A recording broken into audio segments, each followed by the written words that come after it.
Ladies and gentlemen, thank you for making it in such short notice. My name is Tsapa Motsekua.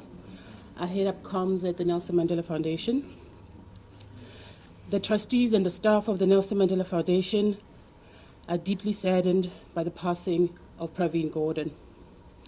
Mr. Gordhan served the country with great distinction, whether in the fight against apartheid in the 1970s and 1980s, in the mass democratic movement and the ANC SACP underground, or during the transition period in the early 1990s, or in the democratic era as both a public servant and a cabinet minister. He worked closely with Madiba during the transition to democracy when he chaired CODESA, the Multi-Party Negotiating Forum, and the Transitional Executive Council. During the first democratic parliament, he again worked closely with Madiba in his role as chairperson of the committee, which oversaw the drafting of the constitution. Without any further delay, I would like to hand over to Nishan Balton, the CEO of the Ahmed Kathrada Foundation, who will be chairing the press conference. Nishan, over to you. Thank you. Thank you, Tsapa. Welcome, everybody. And I think all of us would have wished that this was under a more pleasant occasion. But we gather here to honor, to pay tribute, to remember the life and contribution of Pravin Gordhan. We have here a range of people who will reflect on PG's life, who will share anecdotes, and who will be available to have one-on-one sessions with yourselves after this briefing, because all of them have agreed that none of them will speak for more than 5 minutes. Comrade Mack has said he'll speak for 2 only, so let's see if he sticks to that. All of you have read the statement that was released early this morning, but just to repeat a few lines from there, and it is with profound sadness that the Gordhan family announces the passing of former Minister Pravin Gordhan. Mr. Gordhan passed away peacefully in hospital, surrounded by his family, closest friends, and his lifelong comrades in the liberation struggle in the early hours of this morning. And the rest of it you have with you. We want to say that the funeral will take place on Thursday in Durban, and it will be an official funeral. And that it will be followed by a private cremation after the funeral itself. But that further details on this would be forthcoming from government and particularly from the presidency. But it's happening in Durban on Thursday. So before his passing, PG wrote his last words that were delivered at a meeting commemorating the 130th anniversary of the Natal Indian Congress. And PG's daughter, Priyasha, will read this. And it is a powerful address that I think has so much of relevance to the broader issues of South Africa today, and is a most wonderful tribute to him that we are able to read it here, and by his daughter. Priyasha, you want to do it from here? Thank you.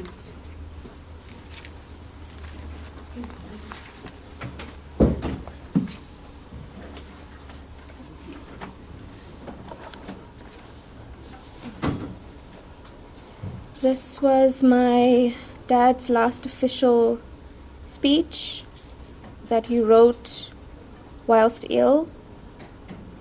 It's his message to the 130th anniversary of the formation of the National Indian Congress. Chair. Can we just get the mic? Doesn't seem to be working yet. Is there anybody from the foundation? Just help us with this. Maybe it's just the angle. It's short. It's just the angle of the. It's either the mic's not working or the hearing aids. But we'll check. We'll first check the mics.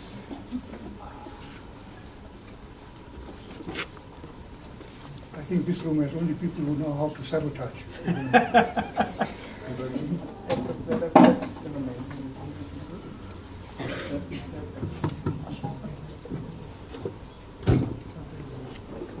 No? Okay, just give us a minute. Let us just get the sound sorted out. Sorry. Thank you. I'm not sure if it's better. So his last address goes as follows. Sani Bonani, Namaskar, Assalamu alaikum, Vanakkam. Greetings to comrades Mac Maharaj and Khalima Maklante. Congratulations to the organizing team for arranging this 130th year commemoration of the formation of the Natal Indian Congress. This is an opportunity for us to reflect on the past decades of political developments and, more importantly, to highlight the values and spirit that was embedded in the Congress movement and how they should be reinvigorated in the years ahead. This is also an opportunity to reflect on the last 60 or 70 years after the signing of the Dadu Thuma Naika Pact.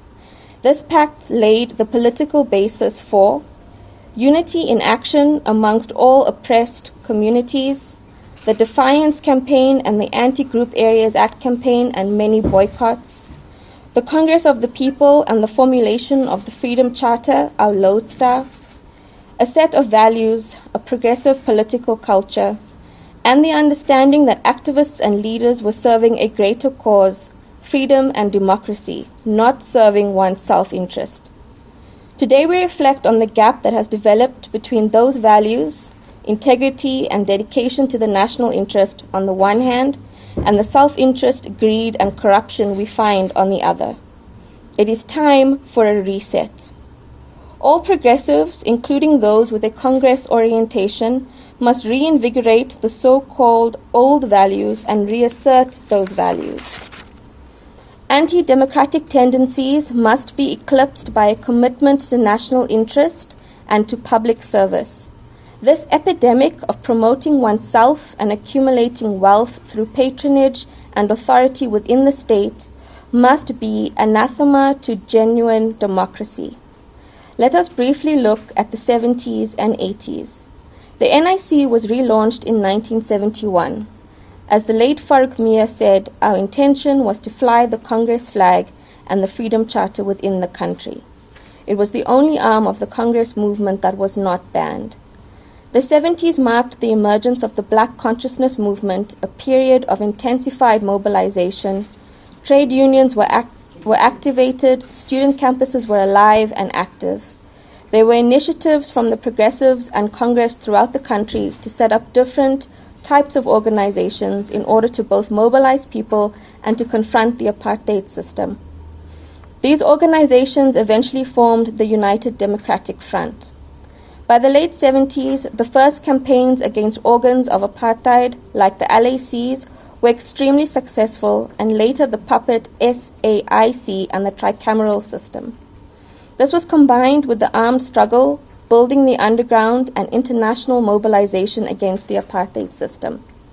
So also began the process of linking struggles around local grievances, rentals, housing, workplace issues, facilities, and the larger political disenfranchisement. By the early 80s, there was an emerging convergence between the local and national challenges to lay the basis for the Release Mandela campaign and the launch of a non-racial internal political leadership. The formation of the United Democratic Front in 1983 and COSATU in 1985 made a huge contribution to the intensification of the internal struggles. The underground of the ANC and the SACP were well entrenched and widespread in our communities and organizations. Activists were a part of a union, movement, or a social organization at one level, but also members of the underground at the same time.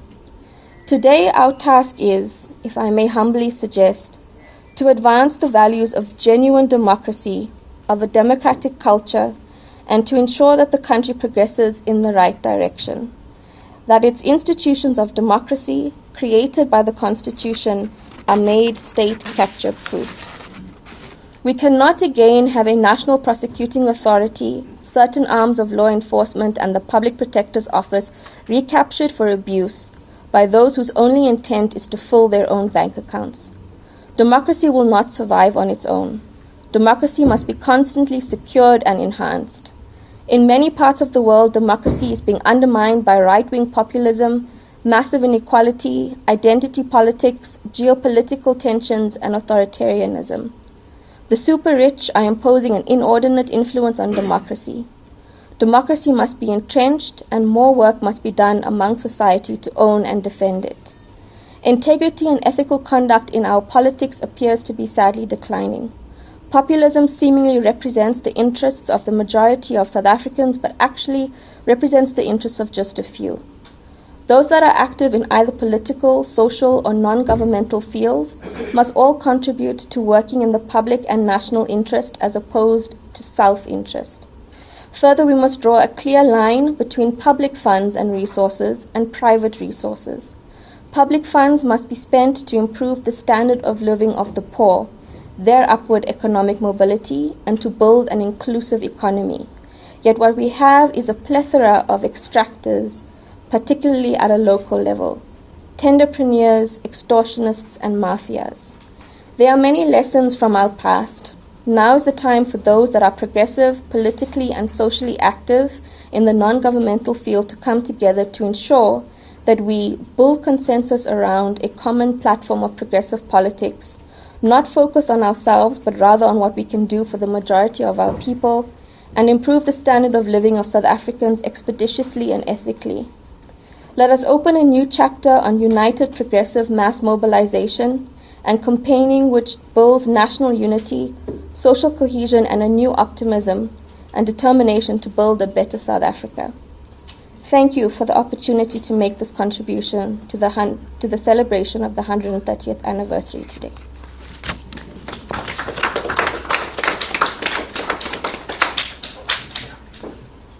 You can get a sense it's almost like marching orders to the streets, to the streets, to the streets. There's a vehicle BR00GLGP, it's an Audi. If you could just move it, you seem to be blocking either the driveway or somebody else. Now somebody who could probably speak for hours here about his relationships with PG is Mac Maharaj, but Mac has agreed that he'll limit it to probably just a day-long input. But Mac has probably in this room the longest relationship with PG, and it's an honor and a privilege to ask Mac to come and share his tribute. But let me also acknowledge, whilst Mac is coming up, the presence of the ANC Veterans League here today, Snooki Zikalala, Mavuso Msimang, Faisal Randera, amongst others. Your presence is just hugely appreciated. Thank you very much. Comrade Mac.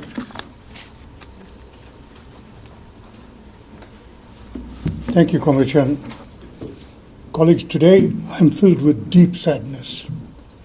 A sadness that Pravin should pass away so soon after he retired, in the hope that he will have more time to spend with his family. My thoughts go out to his wife, and I would stress his comrade in arms, Vanita, his daughters Anisha and Priyasha, and all his extended family. I'm also seized with a profound sense of gratitude that I was able to share the freedom struggle trenches with Pravin, for he was an indomitable freedom fighter. Nothing that the enemy could marshal against him deterred him. He strengthened and he gave me knowledge that our struggle, even in this democratic era, is always about the people.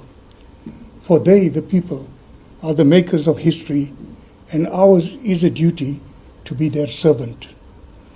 Pravin was their servant of the struggle against apartheid and in the making of our democracy to deliver a better and a caring society. Pravin was their servant.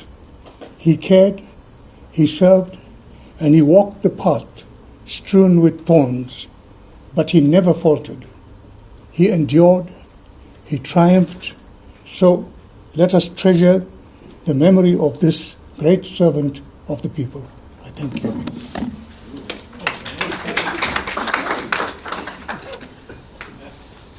Oh, thanks, Comrade Mac. Followed by somebody who went through the ordeals of working in Treasury with PG, and perhaps he'll reflect on that now. Mkabisi Jonas.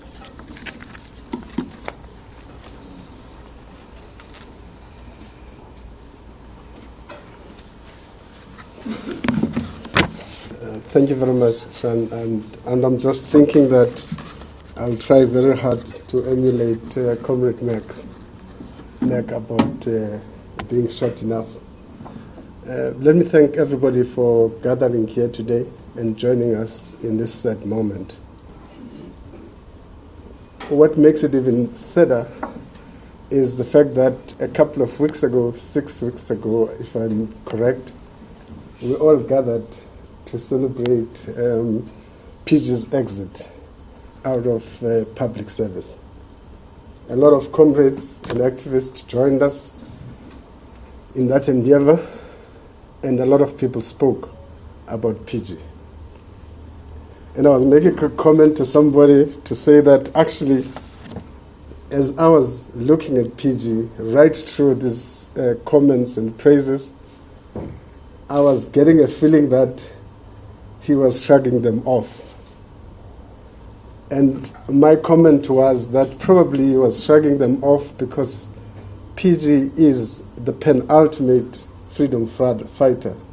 He probably was gearing himself for another battle. And I was actually thinking that if he has another battle, I hope he doesn't throw me in. But little did we all know that the next battle would be a battle against a very vicious disease, cancer, which took his life. So it is really a sad moment that we watch him waste away within a very short space of time, but still experience the wisdom, the clarity and lucidity of thought that PG always had, and he enriched us even in his last days about what to do with South Africa. I'll say 3 things and shut up about PG.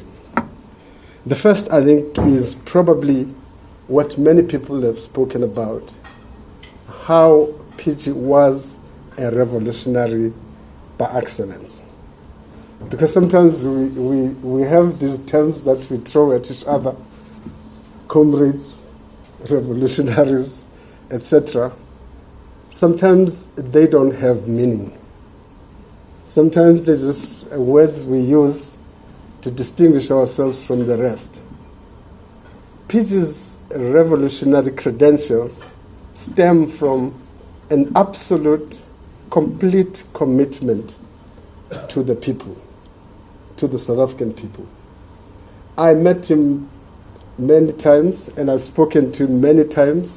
One thing that strikes you in dealing with PG, life was about advancing the lot of the South African people. It was about how to take South Africa out of poverty, how to take it in a different trajectory, and how to deepen the work that the African National Congress in general, but also government specifically, was doing to improve the lot of our people. Now, when we say that, he also, in the course of that, collided with many of his comrades. If I can tell you one thing, the most difficult thing for any activist it is when you stand against your comrades. It is when you have to confront the ills and wrongs that your own comrades are doing. And many of us falter in that task because many of us look away and not confront the challenge of correcting the wrongs of our own. And PG taught us one thing, that at moments when principle matters, we have to stand. You have to stand against your very own. And many people really, I can tell you, fail in that test. They will always look on the other side or accept what is not supposed to be accepted, simply because it is their comrade. Up until his death, PG was so focused on trying to deal with issues of corruption, to deal with issues of misdirection of the African National Congress and the country. He was still focused on ensuring that the country is brought back to the central path of dealing with all the political, social, and economic morass that the country was going through. My last point is, PG was a mobilizer, a strong mobilizer, basically. Mobilization sometimes is easy to talk about because if you think about it, the first stance as a member of the ANC would be you're mobilizing the branch. There was a time when things were difficult in this country.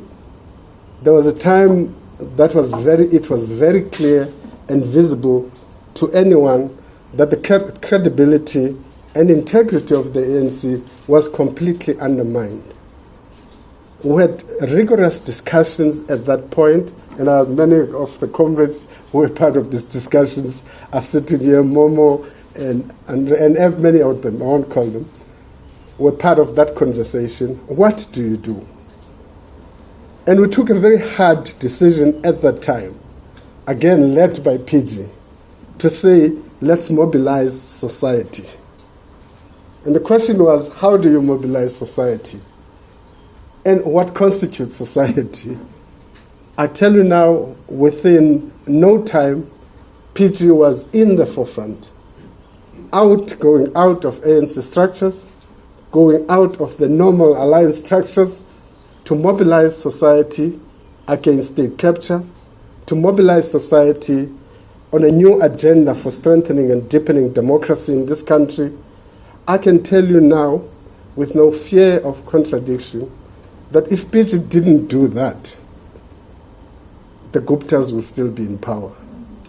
Oh, sorry, JZ will be still in power. But that's the kind of commitment that he had. He understood that the ANC is an agent for change. It is an agent for change. It is not an end in itself. The minute you look at the liberation vehicles as an end in itself, you must also know that your revolutionary credentials have come to an end. It is an important agent because if correctly organized, correctly focused, it could be the center point for remobilizing us around democracy, strengthening democracy, around non-racialism, around all of those things we believe in. But it is an agent. Agents fail sometimes, and agents succeed sometimes. But the principles don't fail. The principles are consistent, that our support to our organization must be based on principle, not based on the fact that this is our historic home, our forefathers and mothers belong to this, we grew up in this. We should be guided by principles. We should be guided by a belief for a better future for South Africans. And if our organizations don't do that as agents for change, we've got to do something to strengthen them, but we also have to do something to protect society from our own ills and our own cruelty. I end by saying that to the family of PG, and I know that if somebody says, I'm a daughter of Pravin Gordhan, I'm wife of Pravin Gordhan, people think, oh, that it must be nice for you. The reality is that most of the families of our leaders go through the most difficult time. Cruelty that is supposed to be directed at our leaders gets directed to their family. I always maintain that liberation movements generally have a humane agenda. But sometimes in executing that agenda, they are the most inhumane towards each other, the individuals towards each other. PG suffered. He suffered personally. We witnessed it. His family suffered. He was demonized by many, demonized to a point where even racial slurs were thrown at him. There was a time when others even thought it wise to attack him because they happened to think he is Indian. And if you talk to PG, those who know him, he was deeply non-racial. The Indian question in his mind was probably secondary, if not third issue. His first and foremost focus in life was that he is a human being dipped in a struggle to free the human beings from oppression and exploitation. And I think that if there's any gift we can give to PG, it is to reignite a strong South African spirit that fights against ethnicism, that fights against racism, that builds a society based on democracy and an egalitarian society. I thank you. Thanks, Nkabisi. Next up is Derek Hanekom, who says that he shares the distinction of having been fired together with PG at the same time, and is going to talk about what that felt like now. Without the telephone call. Okay, smoke signals or whatever. Thank you, Sean, and thank you all for being here. So biggest claim to fame is that I was fired with Pravin Gordhan. I don't really need to say much more than that. So, let me start off firstly by acknowledging the presence of the leadership of the Veterans League. And I say that not because, I personally hold them in high regard and have a deep respect for the elected leaders of the Veterans League, but because Pravin put so much hope in the matters that the Veterans League were now taking up so vigorously in the attempt to renew the ANC and to restore the credibility of the ANC and the rightful role of the ANC. So, veterans, dear veterans, we really appreciate your work, but we say to you, keep it up with even more vigor in honor of Pravin Gordhan. So we have all of these. It's difficult to speak after the previous speakers because in a way they've said it all and there's not much to add. But the cliche often used is, a gentle giant has fallen. Well, true, he was a giant, but not always that gentle. We're very clear about that. But on the other side, there was a gentle side and a compassionate side of Pravin Gordhan, which the public wasn't always aware of. A man that had intense loyalty to his comrades and his friends, and especially to his family. So here was the fighter, Pravin the fighter, the courageous, bold fighter, and Pravin, the loving man, loved his family like you wouldn't believe. And to be honest, the many things that Pravin has achieved during his life, he would not have been able to do, especially the latter years. The fights he took up that often were up against a terrible opposition, unprincipled opposition, and without the support of his family, he would not have been able to do it. So I think this amazing supportive family enabled Pravin to be a fighter until the very end. And a fighter not just for the sake of fighting, but a fighter for justice, a fighter for what is right. If we are going to pay one little tribute to Pravin, the biggest tribute that we can pay is to carry on with that fight. You know, and that is the thing that he would have wanted of us more than anything else. We can put roses on his grave and flowers on his grave, and we can do all of the things that might be done when a person passes away. But more than anything, he would have liked us to carry on with that struggle, because the struggle indeed was his life. He lived a life completely dedicated to the struggle for non-racial, non-sexist, democratic South Africa. That was his life until the very end. So it's really an honor to speak here today, but also an honor to be with somebody like Mac Maharaj. Because Mac Maharaj is still with us, and we're grateful that he's still with us, and he is exactly the same. Mac Maharaj will struggle until the very end. So a tribute to you, Mac, while you're still alive and with us, and we expect you to be with us for a long time to come. You better be. Okay. He's committed himself publicly, but one thing you know of somebody like Mac, he will never give up. He will fight the fight until the bitter end. And I think that is the message to us, is keep up that fight. And do it wherever you are. We don't all have the kind of profile that a Pravin Gordhan had or Nelson Mandela had, but we have our own little corners. We have our own little opportunities and moments when we take up issues of justice. We take up issues affecting the poorest of our country, which are the issues that were so dear to Pravin Gordhan.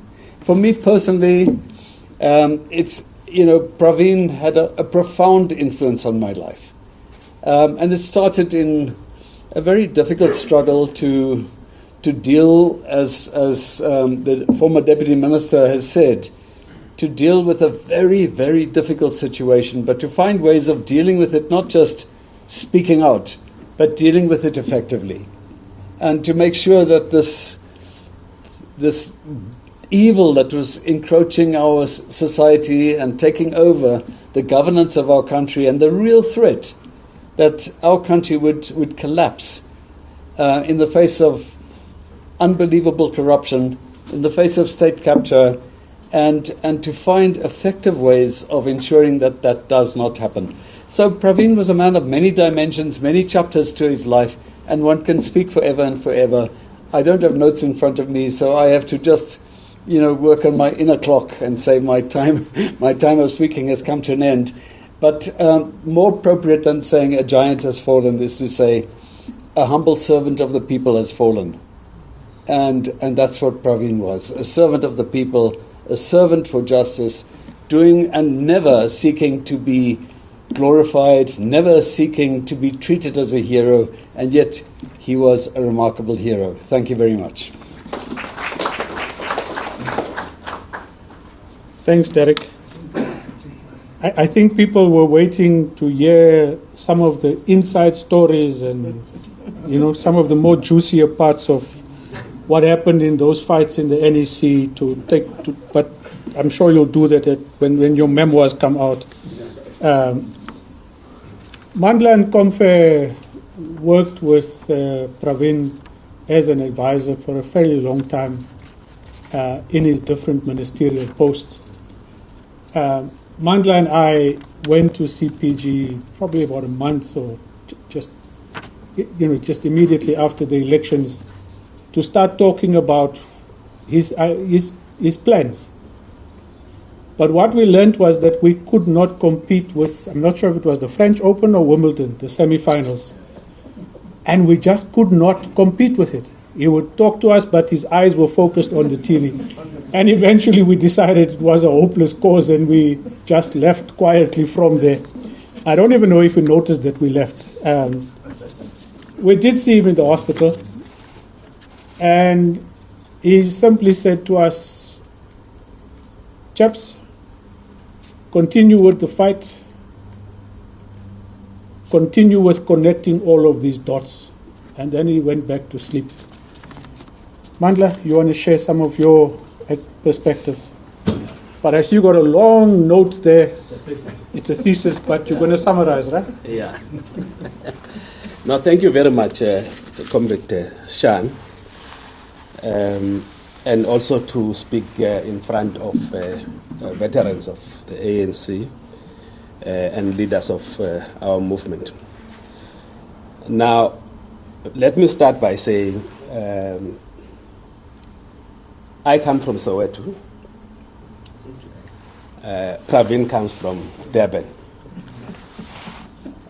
I'm part of what Oliver Tambo called the young lions, that generation.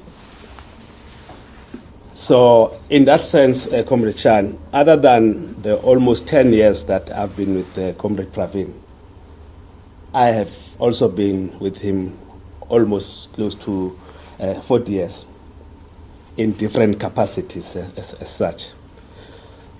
And as young people, Shan is there, himself, Resh is here, and a lot of young lions. And I'm probably speaking for even the office. Ntabi Singh is here. There's a lot of lessons that we actually got from Comrade Pravin. I think the angle that I want to bring is the humanity of Comrade Pravin. Because revolutionaries sometimes are looked at as very clinical, very cold, without any sense of humanity. And what is that sense of humanity? There are a lot of words that are coming out of that. One of them is the issue of compassion. Another one is empathy. And a whole range of other ways of responding to the vulnerable and powerless people within society. So that was Pravin for us. But within this notion of humanity, and a lot of people have spoken about that, is activism. Now, Pravin never saw himself as a politician. He would actually respond very badly if you say he's a politician. He had this skeptical notion around politics, short-termism, etc., etc. So the issue of activism and being an activist to the last is what defined him, and the sense of service to the people. So that's one part of it.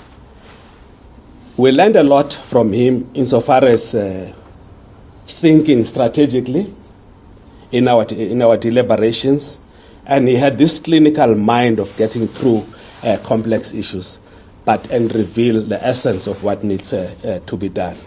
So in that sense, I think he actually groomed a lot of people. So he was a leader, he's a mentor, a builder, and everything. But him as an activist, another notion is organization. So Pravin was not, in my view, this grand theoretician. So there's a role for theoreticians and ideologues in the movement. But Pravin was organization, strategy, tactics, and all that. So that for me is very important. And he actually instilled that to a lot of us who were working with him. So organization is one thing. Now, Shan, the one thing that I think people don't know about Pravin is his commitment to the ANC and to the organization. And you would say, but inside the ANC, outside the ANC, you have all these attacks. But, like typical old cadres will say, it's the ANC.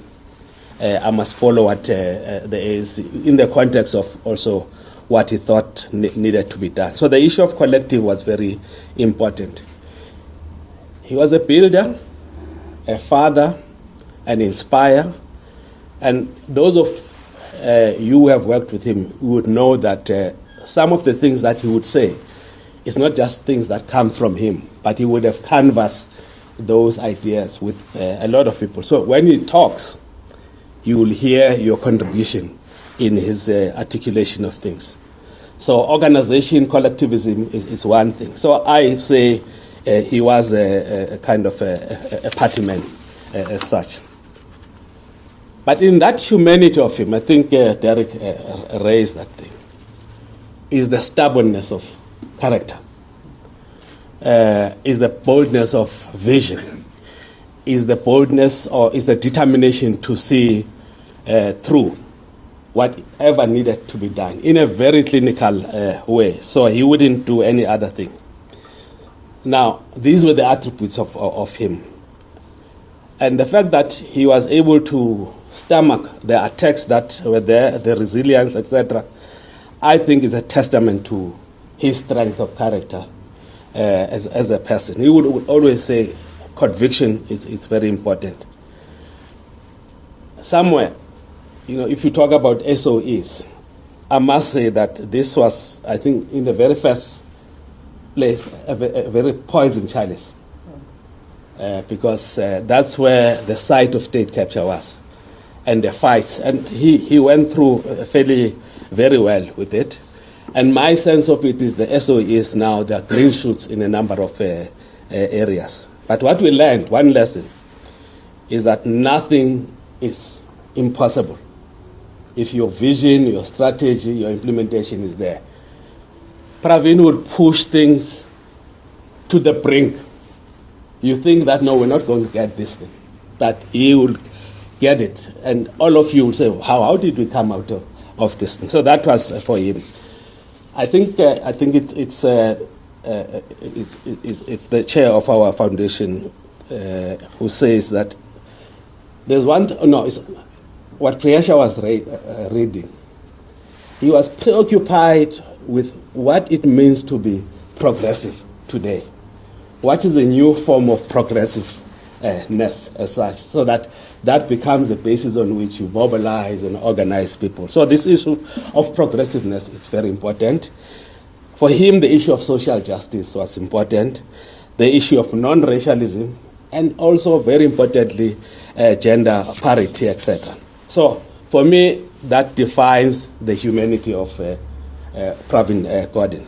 But like the others have said, for him, family was the center of his life.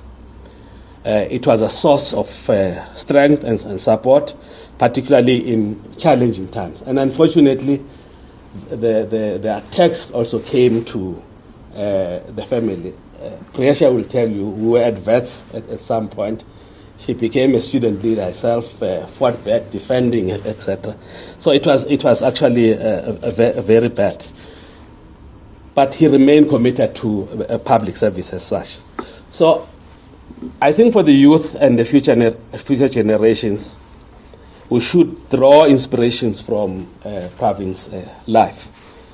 That firstly, leadership should be synonymous with a steadfast commitment to serving South Africans, and that's the issue of national interest. Serving them with their needs so that those needs come first. And this is what he's saying to the NIC. And for us, therefore, to achieve this, we must safeguard, we must defend and enhance the institutions of our republic, because the issue for him was the institutions. Despite the challenges and setbacks, in my view, South Africa's future remains bright. What we need to do now, which is not there, and more than ever, is ethical, courageous, and bold leadership that he has shown.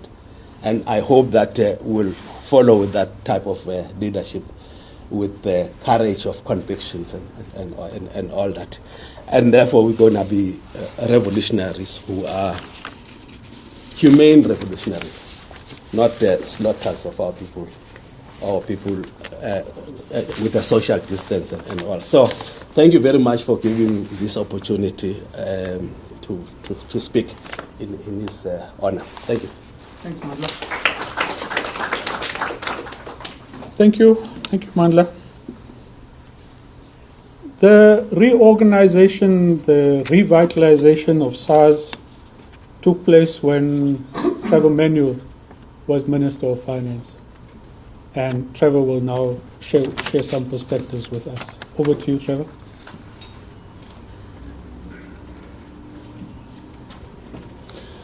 Thank you very much, Shan. Good afternoon to all of you, Priyesha, and in their absence, your mom and Anisha. I don't want to talk about SARS. We can write a book about that. I thought I want to raise a few other issues just because it can be difficult. So one of the questions that arises is, and virtually everybody who spoke about this commitment that Pravin demonstrated every day of his life throughout his adult life. And the question is, what was the origin of it? And I went back and looked, because we know that Gramsci was an important influence in PG's life. Nobody held a conversation with him, so Mandla, he was a theoretician. But Gramsci says this: you must realize that I'm far from feeling beaten. It seems to me that a man ought to be deeply convinced that the source of his own moral force is in himself, his very energy and will, the iron coherence of ends and means that never falls into those vulgar, banal moods, pessimism and optimism. You asked Pravin about what drove him. Why was never pessimistic in the face of anything? You could go back to this as part of his origins. But right at the very end, I was privileged to visit him in the ward on Tuesday, and I went in with Mkhabisi, and he looked at us and laughed and said, "Hey, broers, you are here. Thank you very much for coming." And then he said, with the greatest courage, "As you can see, the end is nigh." And so as he lived with courage of conviction, without regrets about the path that he'd chosen in life, right to the very end, Pravin was able to demonstrate the same determination, the same singleness of purpose in the way in which he addressed issues. Two little points, bookends. The first would be from late 70s, early 80s, when transformation had to happen in South Africa. You will find that the transition to mass mobilization had PG's DNA all over it. You know, there were struggles in the 50s and mass campaigns in the 50s, and then the struggle was badly mauled. There was a 76 uprising, but the idea that you should form people into organizations that represent their interests, starting with PG and them in Seacow Lake, and building out from that campaign to civics, is an important issue. So by the time the UDF was launched, the civic movement was fundamentally important in all of that, and the Durban Housing Action Committee was one of the flywheels that gave rise to mass participation in struggle. The other issue, and I just want to amplify, so that's one bookend. You can track it through then. What happens after that into the UDF, into general uprising in the country. And then the other part I'd like to come to is the issue that PG's attacked about, and that is his tenure in the Ministry of Public Enterprises. I want to amplify the point that Mandla just made. Almost the sole objective of state capture was to liquidate all of our state-owned enterprises. I can draw a distinction between the privilege I had of being Minister of Finance when there was very little debt in our public enterprises and no transfers from the fiscus to any of them. But what happened during the period of state capture is that everything was stolen from the public enterprises. And so by the time PG's assigned that department, the cupboards are bare, the debt is high, You look at the debt service costs for Transnet Eskom, the list is endless. He had to work with the hand he was dealt. And that context becomes quite important. And the point that Mandla raises about green shoots happens in an environment where you say the destruction has happened, the task now is to rebuild. And I think it's fundamentally important that we recognize PG's role in that rebuilding, in that giving a new sense of purpose and place to our state-owned enterprises. What cannot be disputed by anybody is his lifelong commitment to his beliefs and the way he lived, his commitment to ensure that everything was done to build a cadre who could follow, and the success of every step of the way. Lastly, his very fine strategic sense was always there. There were initiatives that nobody would have considered. I should say here as well that the idea of a broad united front was given rise to on the balcony of the flat that he lived in Prince Edward Street above his father's sari shop. And from there it took root. The UDF became that idea found purpose in society.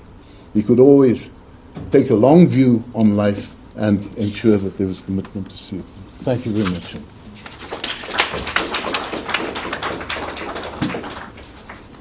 Thanks, Trevor. Our last speaker here, and can I just check where's this roving mic? Sheila Sisulu. Sheila will just talk about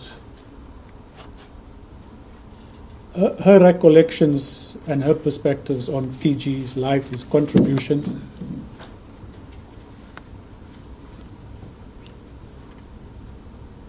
And we're happy today that you don't have to navigate the pathways of Cornhill that you had to do the other night. Thank you. Thank you very much. And let me first start by conveying my sincere condolences to Pravin's family, and say how in one of the meetings that we had, I think it was Save South Africa, when we were supposed to have accompanied him to court, and instead we had a mass meeting at some hall, church hall in Pretoria. And you know how it is that when people are gathered in that kind of place, then they treat a person like Pravin as a celebrity, and we all want to rush around him. And at some point I saw him stop and almost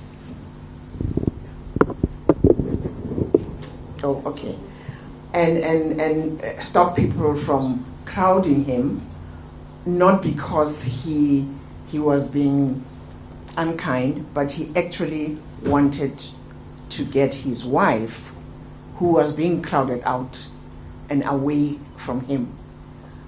It was just a small gesture that probably people missed, and I'm glad at that point he introduced her to me, and I've always had it in my mind. The other recollection was that he spoke against and worked against everything that was wrong in our government and in our organization at the time. But he was never cruel, never unkind, but firm in his beliefs.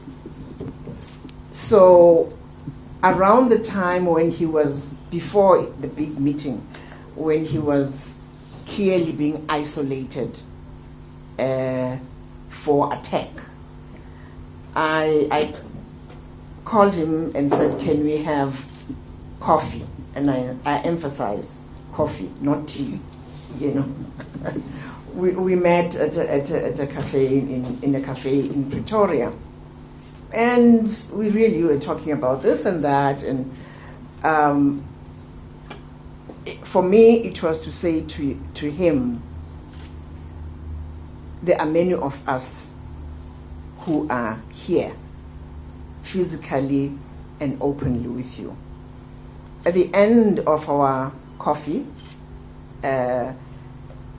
I asked for a picture.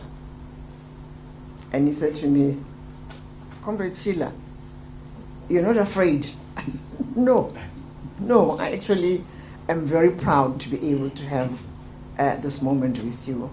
And of course, all hell broke through. Yesterday, I was very happy that I had a moment, or day before yesterday, a moment to talk about SARS. You can love it or hate it. As someone would say, SARS, being in SARS, or people relating to SARS, SARS could never do right. It was like, there's a saying in SABC that says, it was like a royal cow. If you meet it in the wilderness and you drive it to the royal cow, you might get into trouble. Because why? Where was this cow? Were you trying to steal it? If you don't save it from whatever, why didn't you save it? So you're damned if you do, and you're damned if you don't. So I was one of those who had still have a love-hate relationship with SARS. But I would never, ever take away from the fact that all of government would not have been able to do half of what government was able to do as a result of the work of Pravin in building up SARS into a formidable, highly respected entity.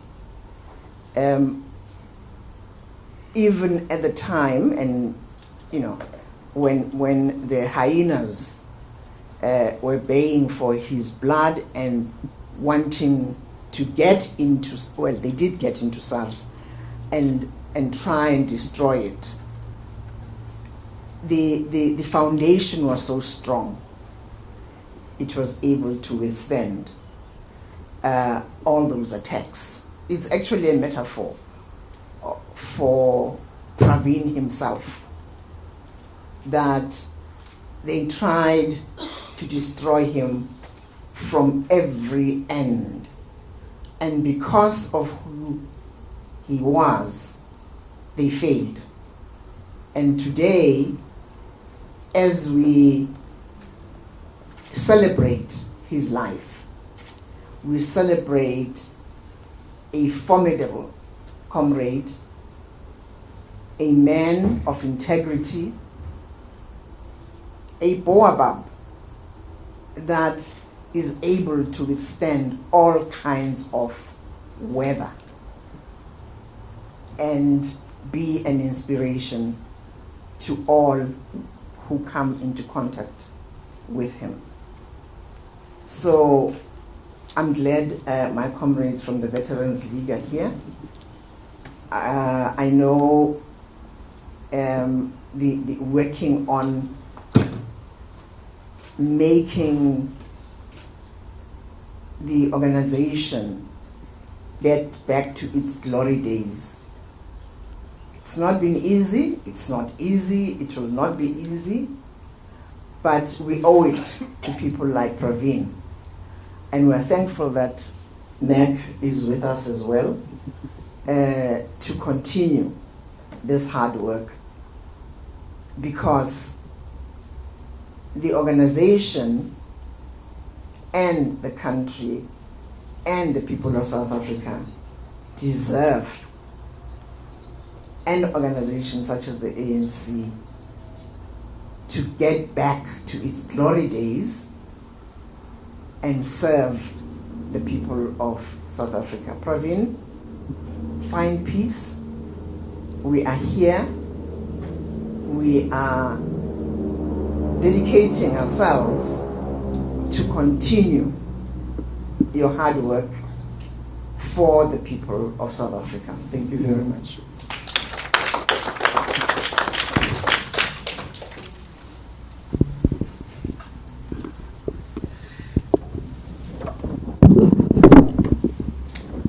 Thanks, Ma'am Sheila.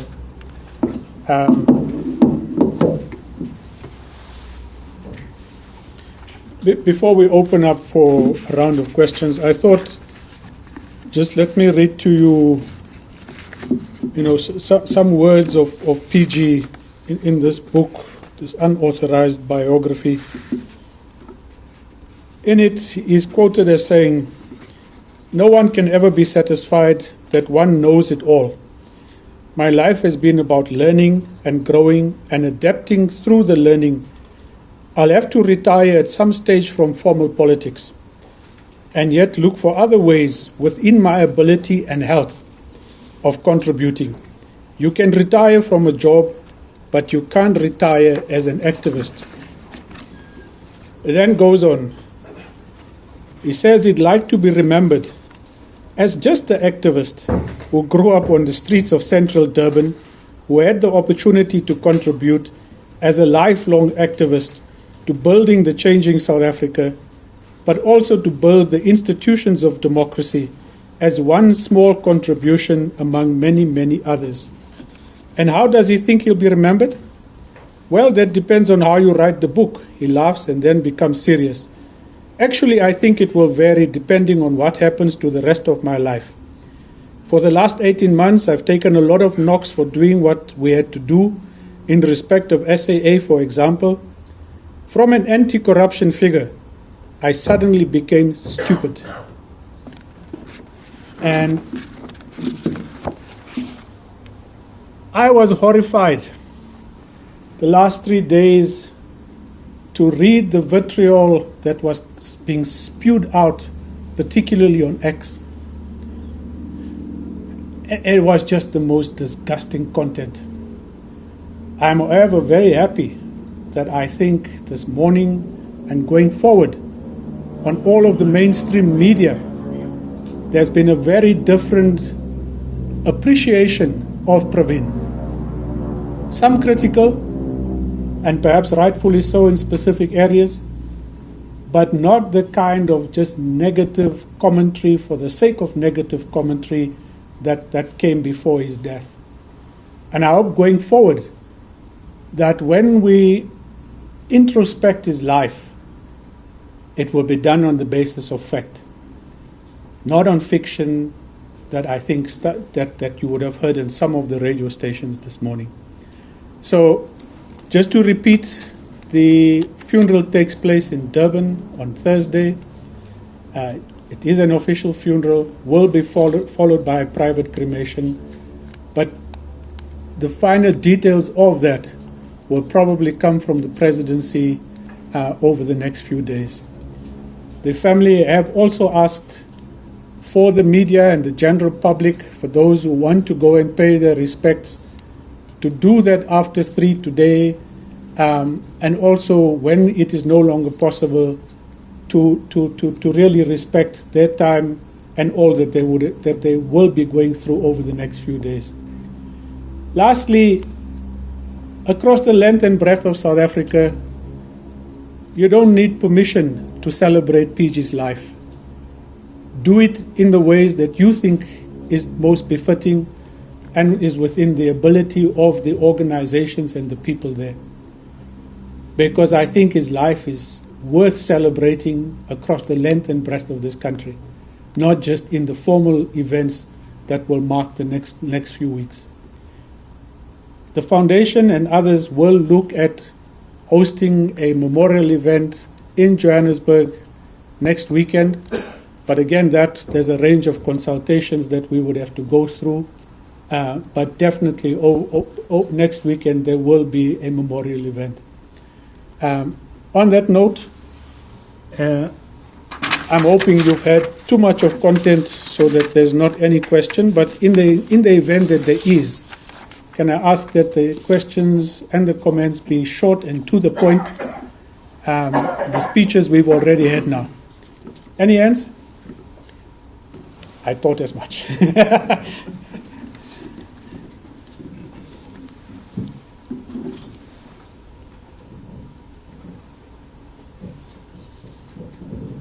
Thank you very much. My name is Mulubu Mulubu from ENCA. Just two questions. The first one, I'm directing it to Mr. Mzabisi Jonas, because you worked with him as his Deputy Minister of Finance. And it's also sparked by the remarks that you made there to say that had Mr. Gordhan not, if he didn't fight, perhaps the Guptas, Mr. Zuma would still be in power. Looking at the work of the State Capture Commission and what you might be aware of, things that perhaps as the public we may not be privy to, is it your considered view that much has been done perhaps to reverse particularly the effects of state capture, or do you still get a sense that the tentacles of state capture remain? Given the fact that the Guptas have not been held accountable in any form or shape. The next question would relate to, and you just touched on it. Unfortunately, we won't avoid it that much. The statement issued by the economic freedom fighters now, who are, of course, we know that they have always been, their views against Mr. Gordhan are well known, but they just issued a statement today where they are saying he was the embodiment of what they call greed, corruption, and exploitation. I think perhaps, Mr. Manuel, he succeeded you, and perhaps Mr. Maharaj, if you can have a bite there. Okay, so let's just see if there's any other question, Peter, and then we will take responses to them. Thank you very much for those. Thank you. Thanks, Nishan. My question is to Minister Manuel. My name is Peter Letoya from News 24. Can you perhaps just elaborate a little bit how difficult it is to rescue state-owned enterprises given the situation that we find ourselves in? How deep do you think is the damage that has been done, and how difficult a task is it to try and recover them given the constraints that we have on the fiscus at the moment? Thank you. All right. Let me take one more there, and then we'll just take the responses, and I'll come back to you as a second round.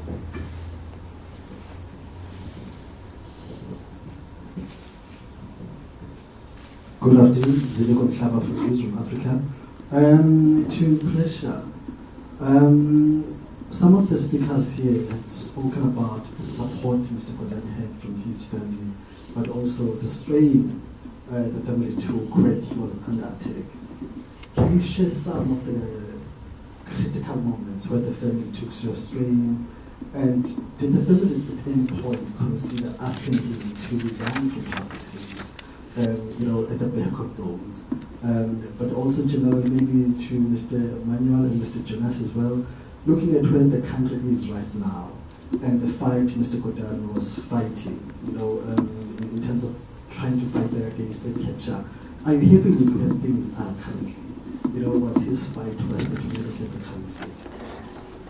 Okay, thank you very much. If we can just get... we'll come back to this, to another round. Kabisi, a good number of questions to you, and then to Trevor, to Prayusha. There's something very specific to you. But okay, you want to start? You want to do it from here? Yeah, all the mics are here. It hides a lot of things. Yeah. Yeah. Well, you can talk into it. The question,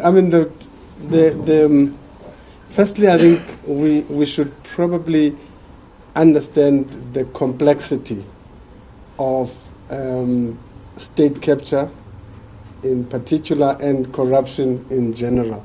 I think it's a very complex process. And part of it centrally involved the disestablishment of the state, basically, and state institutions. And if you kind of follow a lot of what PG used to talk about, it used to be the importance of institutions. So if you think about it, in that period, most of the institutions, key institutions, from NPA, the Hawks, the police, etc., but also key institutions like SARS, there was a major attack to weaken them. Now, evidence shows that projects like state capture succeed if you weaken government and therefore create vacuum. Because once you have vacuum, then you can actually continue doing whatever you want to do. The second part, I think they succeed if you have an ability to externalize the proceeds of crime. So if you don't have a channel for externalizing proceeds of crime, a state capture project normally fails. I mean, you have got examples across the continent and in other parts of the world. The effectiveness of being able to externalize proceeds of crime is another element of that. The third element that I think sometimes we have not really dealt with very well is the fact that is what many people call ethnic stacking. That actually it succeeds because you build almost other beneficiaries away from the real perpetrators of crime, of the crime. So you would find that in state capture, if you take at ESCOM, you would have the main takers, but you'll have a series of coal people involved in coal, small and whatever, still beneficiaries to the process, and therefore it covers the core of the process, so to speak.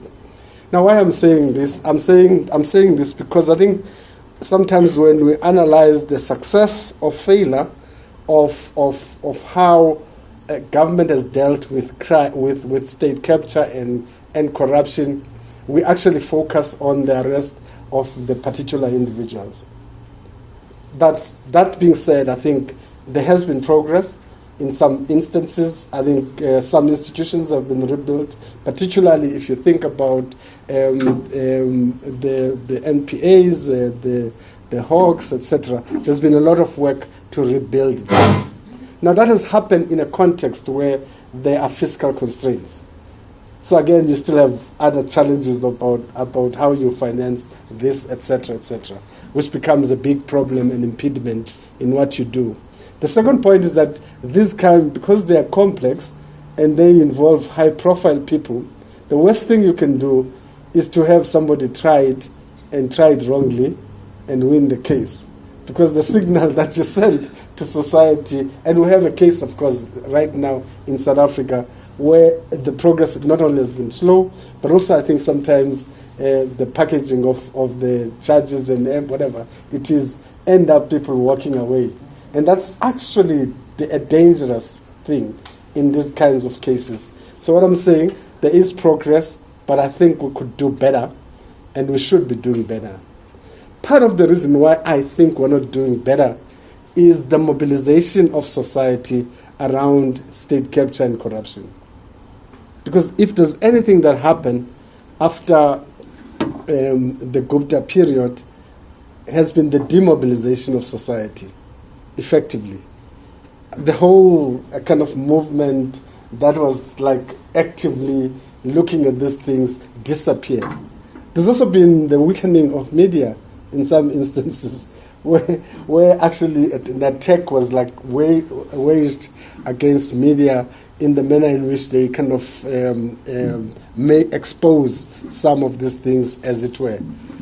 And I'm saying that I think moving forward, if we're to strengthen the fight, we've got to think about means and way of remobilizing civil society, remobilizing citizens around these things against state capture and corruption. But also I think we must continue with the project of rebuilding the state, which is probably a more fundamental element of what we need to do. And I guess to summarize, a lot has been done, but a lot more could have been done, I would argue. but also must also appreciate another element of state capture. It was primarily a political project. The extent of political reform happening in political parties is important. Whether political parties have moved politically in how they look at state capture and understand this state capture is as important as arresting people. Because if you have the fundamental theory that guides political parties is fundamentally flawed, it therefore creates the theoretical basis or the moral justification of doing these things and continuing to do these things. You also have other problems around how empowerment happens in South Africa. State wealth creation in South Africa remains a project of the state. And I think it's important that as we think about restructuring, we think holistically about all of these things and all of these elements. I think it's not a short-term project, it is a long-term project. And in that long-term project, we've got to change politics also. Because I think if you have the politics as they are today, I can assure you that in many ways, many political parties' survival is anchored into these forms of extraction, as it were. You've got to change that. You've got to change that. The ethos of the political system should not be what many people will call primitive accumulation. It should be something else. It should be the ethos of political parties should be principles, not primitive accumulation, extraction from government, and for parties to survive. And if you look at the past elections, the amount of money spent by political parties, and I can dare say that if you do a proper audit of where it comes from, you would reach uncomfortable conclusions. I end there, sorry. Sarah?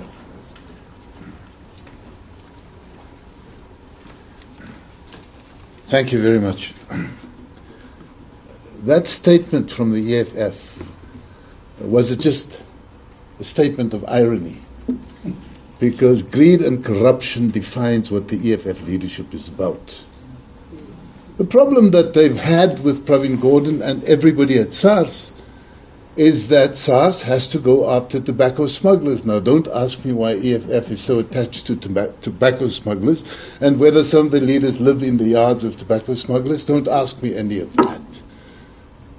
But there's a fundamental problem with a party that will not disclose who funds it and to what extent, in spite of legislative requirements, of a party that wants to participate in taking decisions that impact on the lives of all people. They have major rallies that have all kinds of gadgetry, rising stages for the one who defines himself as commander-in-chief, hasn't commanded anything, but he calls himself that. And the problem for them was always that they were up against SARS. Now, anybody who knew Pravin, anybody who met Pravin, would be able to confirm that his life, his lifestyle, and in fact, the references that Priyasha read to the speech at the NIC is completely against every aspect of greed, corruption, and vanity. I think history will judge that issue. On the question of SOEs and what it will cost to put it together again, it's a very difficult question. You know, leave SOEs for a moment and just look at SARS, because at the beginning, when SARS was being built, you could go to people who were on the up in their careers and say, democracy is fundamentally important. Leave what you're doing. Join us, because this project to build a democracy is dependent on an institution like SARS. SARS needs your skills and acumen. Join us, even if it's for a short period. Join us. And that was, in fact, the magic that gave SARS the energy to be the revenue collector in the world. I referenced this morning the fact that in the early 2000s, there was a request from the IRS in the United States to SARS to assist them to build a better inland revenue service in the United States. The IRS has been the subject of movies and so on, but SARS became the paragon of what was possible anywhere, not just in a developing country. When state capture happened and certain people were put in, at the same time, those who had the skills and commitment to democracy left the organization. Not all of them, but many of them did. And so part of the project at SARS now is to attract skills again and rebuild its presence in society. The same thing happens in the state-owned enterprises. So you can look at the balance sheet, and Transnet published results this week. You look at their debt service costs, you look at their debt pile, you look at some of the decisions that were taken along the way that don't inform a state-owned logistics company into the future. These are big issues that happen in the environment. And part of what happened, and this, you can go through the pages of the Zondo Commission. Somebody will appear as the chair of this state-owned enterprise today. Tomorrow there are other people there. So the norms of corporate governance were never brought into application in the state-owned enterprises. And part of what the boards have to do now is rebuild ab initio, except that they're not starting at ground zero. They're starting in a very deep hole of debt that had been accumulated. And that, I think, is going to be an ongoing challenge. You look, I've mentioned Transnet, you look at the state of our ports at the moment, you look at the impact not just on our exports and imports, but upstream from that, you look at the agricultural sector, or many sectors. You look at what is happening with Richards Bay coal terminal and the kilometers, tens of kilometers of trucks. Now you have to ask who's come to own those trucks and who would resist the idea that you should have an effective coal rail system that takes coal from Ermelo to Richards Bay. You've got to deal with all of those things. They're complex. They'll be embedded throughout society. It's going to be a big question, Peter. The last question, Sean, is, was it worth the struggle? The struggle is not linear, you know. It's not a few steps in one direction, because what has happened in the project, and this is, in fact, the state capture project, was to drive back the gains, because the gains would be measured in the lives of everyday people. That reference that Pravin made to improving on the quality of life of people. When you feed corruption, you take skills off, you take opportunities, you take food off the tables of poor people. And so that struggle can never be in vain. It's a continuous struggle.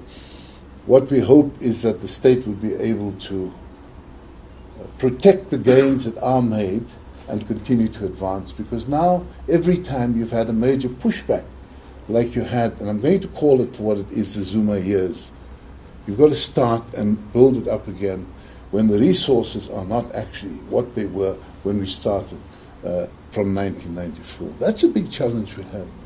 And the project now, and these are the words that come through from everybody who's worked on these issues in the detail with Pravin Gordhan, is that you can't give up that fight. Can't give up that fight. There has to be an even deeper commitment to ensure that we can deliver the objective of a democracy that impacts on the lives of the people. Is a commitment that we can never relent on. Thanks. Thanks, sir. Just before Priyasha comes, so white golf, HF94WGGP. You're blocking somebody's gate. We're not going to look at you as you walk out to sort this out, but please go and sort it out. Priyasha?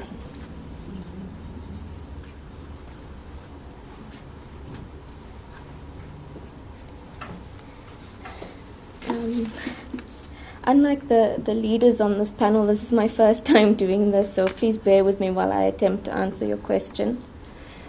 I think with respect to my dad, he was a very disciplined cadre of the movement, and I'm going to follow in his footsteps and not say anything out of turn, as upsetting as it was to hear what the EFF has released. With specific references to things that were difficult that we endured as a family starting late 2015 and early 2016, I think getting 27 questions a few days before delivering a national budget speech would stick out as one of them. Reading in the newspaper that your innocent father might be led away in handcuffs, NPA charges that were filed, taken down, incessant attacks by a public prosecutor who lost every single one of those cases, and all that was achieved was wasting of taxpayer money. Going up against forces in your own party, like was said earlier, was all very distressing for him. But we didn't make any singular decision to stay, and I say we because my father consulted us as a family before every decision he took. And it wasn't his sole decision to stay in the public arena. He was told and asked by many different people to stay, to fight, because the country needed him. And as a family, we were willing to make that sacrifice. My parents are both political activists and freedom fighters. And as difficult as those attacks were, knowing that my father is an incorruptible, honest man who has only ever served the public to the best of his ability, as difficult as those attacks were to endure, we endured them for the country. And my father does not give up. He is a soldier, he is a fighter, and at no point was there ever a decision to step away until he had felt that in the current role that he was in, he had made the contribution that he could, and he was looking for alternative ways to do that in different forms after his retirement.